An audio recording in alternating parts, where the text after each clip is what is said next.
नमस्कार दोस्तों, आपका स्वागत है अपने YouTube चैनल PFP में। आज हम बात करने वाले हैं फार्मा सेक्टर के दिग्गज कंपनी एबॉट इंडिया के बारे में। चार्ट्स पर हमें पॉजिटिविटी दिखाई दे रही है, चार्ट्स पर हमें तेजी के संकेत दिखाई दे रहे हैं और खरीदारी का बहुत ही अच्छा मौका दिखाई दे रहा है। तो कौन से लेवल पर खरीदना है, कौन से लेवल पर स्टॉक हमें सपोर्ट लेता हुआ नजर आ रहा है, इन सभी चीजों के बारे में बात करेंगे। लेकिन उससे पहले अगर आपने चैनल को सब्सक्राइब नहीं किया है तो प्लीज सब्सक्राइब कीजिए और रेगुलर अपडेट्स पाने के लिए नोटिफिकेशन बेल को प्रेस कीजिए। साथ ही साथ टेलीग्राम चैनल को भी ज्वाइन कीजिए जिसकी लिंक डिस्क्रिप्शन बॉक्स में दी गई है। तो आप देख सकते हैं अबाउट इंडिया की मार्केट कैप है 32,000 करोड़ के आसपास। लास्ट ट्रेडेड प्राइस है 15,568 रुपीज, जो कि हमें 1% ऊपर दिखाई दिया है। अगर बात करें इसके रिटर्न्स के प्रोफाइल के बारे में तो 1 वीक में 1% के पॉजिटिव रिटर्न्स हैं। अगर बात करें 1 मंथ के बारे में तो 1% के नेगेटिव रिटर्न्स हैं। तो यहाँ पर ज्यादा मूवमेंट हमें पिछले एक महीने में देखने को नहीं मिली है। अगर बात करें 1 ईयर के बारे में तो 23% के पॉजिटिव रिटर्न्स दिखाई देते हैं। 5 ईयर्स के बारे में बात करें तो शानदार रिटर्न्स हैं, 187% के पॉजिटिव रिटर्न्स दिखाई देते हैं। कंपनी के की मैट्रिक्स के बारे में बात करें तो पीई रेशियो 55.79 है, जबकि सेक्टर का पी रेशियो 40.91 दिखाई दे रहा है। तो सेक्टर के मुकाबले प्रीमियम वैल्यूएशन पे ट्रेड कर रहा है। प्राइस टू बुक रेशियो के बारे में बात करें तो सेक्टर का प्राइस टू बुक रेशियो है 4.98, जबकि एबॉट इंडिया का प्रीमियम दिखाई दे रहा है 13.6 दिखाई दे रहा है। वैल्यूएशन प्रीमियम है लेकिन काम भी प्रीमियम क्वालिटी का हमें यह करता हुआ नजर आता है। डिविडेंड यील्ड के बारे में बात करें तो स्ट्रॉन्ग डिविडेंड है, 1.6% की शानदार डिविडेंड यील्ड हमें दिखाई देती है, जबकि सेक्टर का डिविडेंड हमें 0.49% दिखाई दे रहा है। अगर बात करें कंपनी के प्रोफाइल के बारे में तो जैसे कि हम सभी को बताएं, ये एक हेल्थ केयर कंपनी है जो कि फार्मास्यूटिकल बिजनेस में काम करती है।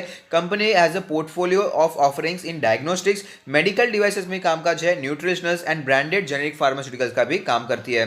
फाइनेंशियल ट्रेंड के बारे में बात करें तो फाइनेंशियल ट्रेंड लगातार ऊपर जाता हुआ नजर आता है। 2017 में रेवेन्यू 2.96 करोड़ थी, जो कि बढ़कर 2020 में 4.2 करोड़ हो चुकी है। लेकिन अगर बात करें प्रॉफिटेबिलिटी के बारे में तो 2017 में 0.27 करोड़ से बढ़कर दुगना होकर 2020 में 0.59 करोड़ हो चुका है। तो आप समझ सकते हैं ग्रोथ वाली कंपनी है, प्रॉफिटेबिलिटी लगातार ऊपर जा रही है, प्रीमियम क्वालिटी का कामकाज कर रही है और इसी के कारण हमें इसका जो वैल्यूएशन है वो भी प्रीमियम क्वालिटी पे ट्रेड करता हुआ नजर आता है।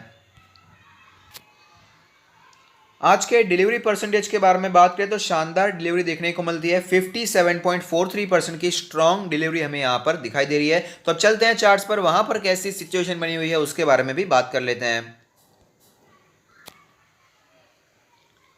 तो आप देख सकते हैं कि 18,000 के लेवल पर रेजिस्टेंस फेस करने के बाद, प्रॉफिट बुकिंग फेस करने के बाद हमें यहां पर गिरावट देखने को मिली और स्टॉक 15,000 के लेवल पर आ गया था। उसके बाद सपोर्ट लेने के बाद वापस तेजी दिखाई दी, 17,000 के लेवल पर वापस रेजिस्टेंस स्टॉक ने फेस किया और नीचे आ गया था। और आप देख पाएंगे उसी लेवल पर काफी दिनों से स्टॉक हमें कंसोलिडेट करता हुआ नजर आया है। पिछले 1-2 हफ्तों से, पिछले एक महीने से एक्चुअली इसी लेवल पर स्टॉक सपोर्ट ले रहा है और वापस ऊपर जाने की कोशिश भी कर रहा है। अब देख पाएंगे अपने 200 डेज के मूविंग एवरेज को स्टॉक यहां पर रिस्पेक्ट कर रहा है और उसके ऊपर ही रहने की कोशिश करता है। अगर बात करें इसके करंट सिचुएशन के बारे में तो आप देख पाएंगे हमें यहां पर 20 डेज के मूविंग एवरेज और 50 डेज के मूविंग एवरेज के ऊपर क्लोजिंग देखने को मिले, जो कि पॉजिटिव संकेत दर्शा रहे हैं। और आज जो वॉल्यूम देखने को मिला है वो भी काफी पॉजिटिव दिखाई दे रहे हैं। काफी दिनों के बाद इतनी बड़ी मात्रा में हमें यहां पर बाइंग होती हुई नजर आ रही है। अब देख पाएंगे हमें जो फिलहाल पिछले 3-4 दिनों से जो बाइंग होती हुई नजर आ रही है काफी शानदार रही है और 25,000 के शेयर्स हमें यहां पर खरीदते हुए नजर आए थे 2-3 दिनों पहले। जितनी बाइंग हमें सितंबर के पहले होती हुई नजर आई थी, सितंबर के बाद इतनी ज्यादा बाइंग हमें होती हुई नजर नहीं आ रही है।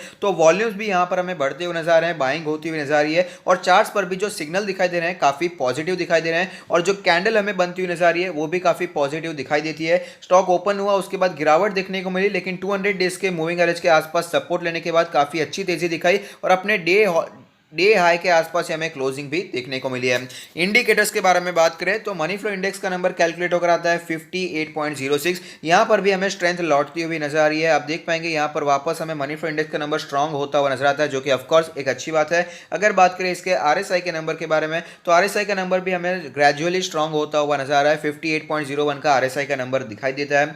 एमएससीडी के सिचुएशन के बारे में बात करें तो एमएससीडी में हमें यहां पर बुलिश क्रॉसओवर बनता हुआ नजर आ चुका है, तो पॉजिटिव संकेत यहां पर भी दिखाई दे रहे हैं। रहे हैं। बॉलिंजर बैंड के बारे में बात करें तो बॉलिंजर बैंड के अपर बैंड को तोड़कर स्टॉक ऊपर निकल चुका है। लोअर बैंड है 15,000 का लेवल। अगर बात करें मीडियन के बारे में तो 15,300 का लेवल हमें दिखाई देता है। पिवट पॉइंट्स के बारे में बात करें तो पिवट लेवल है 15,500 का लेवल। नेक्स्ट पिवट रेजिस्टेंस है 16,000 के आसपास। नीचे सपोर्ट्स के बारे में बात करें तो 15,000 का पिवट सपोर्ट हमें दिखाई देता है। अब चलते हैं इसके ऑल टाइम चार्ट पर, जहां पर एक कैंडल 1 मंथ को रिप्रेजेंट करेगी, जिससे हमें पता चलेगा कि स्टॉक ने कैसी मूवमेंट बनाई है। तो आप देख पाएंगे शानदार स्टॉक रहा है, मल्टी बैग रिटर्न से स्टॉक ने हमें बनाना कर दी। जब भी स्टॉक में हमें करेक्शन देखने को मिलता है तो स्टॉक सपोर्ट लेता है अपने 20 मंथ्स के ईएमए के आसपास और वापस हमें तेजी कंटिन्यू रहती हुई भी नजर आती है। तो जो 20 मंथ्स का ईएमए है वो फिलहाल कैलकुलेट होकर आता है 13,700 के आसपास का लेवल। तो ऐसे में इन्वेस्टर्स को क्या करना चाहिए, अगर आपने पोजीशन ऊपर बनाकर रखी है, लॉस में चल रहे हैं, तो मेरा मानना है स्टॉक अच्छा है, कंपनी अच्छी है, यहाँ पर आपको लॉन्ग टर्म के लिए होल्ड करना चाहिए। नीचे पोजीशन बनाकर रखी है, प्रॉफिट में चल रहे हैं, लॉन्ग टर्म के लिए लिया है तो प्लीज कंटिन्यू होल्डिंग कीजिए। और अगर आपने शॉर्ट टर्म के लिए लिया है तो भी आपको कंटिन्यू होल्डिंग करना चाहिए, क्योंकि चार्ट्स पर फिलहाल हमें पॉजिटिव संकेत दिखाई दे रहे हैं। अब बात करें फ्रेश बाय के बारे में तो शानदार स्टॉक है, अपने पोर्टफोलियो में ऐड किया जा सकता है। और साथ ही साथ अगर आप अपना पोर्टफोलियो हमसे रिव्यू करवाना चाहते हैं तो उसका लिंक भी हमने डिस्क्रिप्शन बॉक्स में दे दिया है। तो यहां पर मेरा मानना है बाइंग की अच्छी अपॉर्चुनिटी हमें नजर आ रही है। पहले भी हमने बाइंग की थी 15,000 के इस लेवल पर भी हमने बाइंग की है, उसके बाद वापस तेजी भी देखने को मिली थी और फिलहाल यहां पर काफी समय से कंसोलिडेशन चलता हुआ नजर आया था, वहां पर भी हमने स्टॉक को एक्यूमुलेट किया है। लेकिन फिलहाल यहां पर हमें टेक्निकली स्टॉक जो है स्ट्रांग होता हुआ नजर आ रहा है, तो यहां पर तेजी के संकेत दिखाई दे रहे हैं। तो अगर आप यहां पर बाइंग करना चाहते हैं तो कर सकते हैं, लॉन्ग टर्म के लिए भी बुरा प्राइस नहीं है और शॉर्ट टर्म में भी हमें यहां पर अच्छी तेजी दिखाई दे सकती है। हमें स्टॉक 16,500 और 17,000 के आसपास भी जाता हुआ नजर आ सकता है। तो इस टारगेट को लेकर अगर आप शॉर्ट टर्म के लिए भी खरीदना चाहते हैं तो इसे खरीदने के बारे में सोच सकते हैं। तो अगर आपको वीडियो पसंद आता है तो लाइक कीजिए, शेयर कीजिए, कमेंट कीजिए, सब्सक्राइब कीजिए और मुझे मोटिवेट कीजिए। Thank you, stay happy, happy investing.